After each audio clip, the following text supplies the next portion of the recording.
The old gym smelled faintly of sweat and wooden floors as 72-year-old Harold Benton stepped inside, leaning slightly on his cane as he made his way toward the front desk. Most of the young students barely noticed him, but a cluster of teenagers near the mats burst into quiet snickers. Harold, a retired Army veteran with decades of service behind him, had joined the beginner's karate class because his doctor recommended light exercise.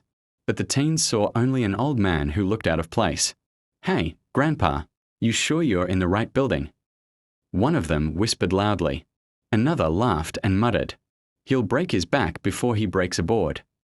Even the assistant instructor, a cocky 25-year-old named Brent, eyed Harold skeptically. "Sir, this is a martial arts class," he said, emphasizing every word. "Maybe you're looking for the senior yoga room next door."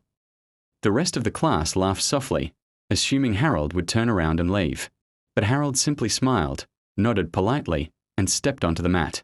The warm-ups began, and Brent demonstrated sloppy techniques, boasting loudly about being the strongest fighter in the room. When the class moved to partner drills, no one wanted to pair with Harold, except Brent, who saw an opportunity to show off. "Try to block this," Brent said smugly.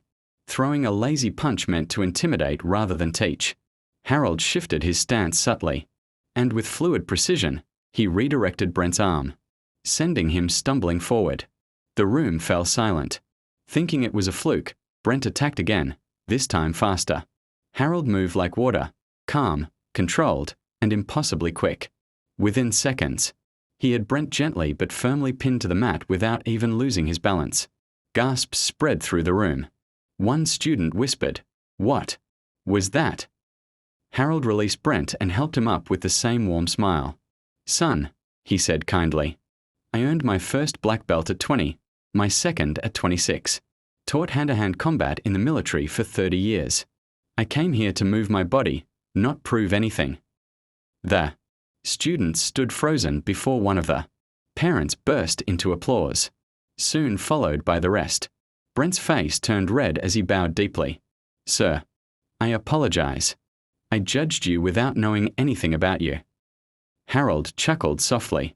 "Happens all the time. Just remember, strength isn't always loud."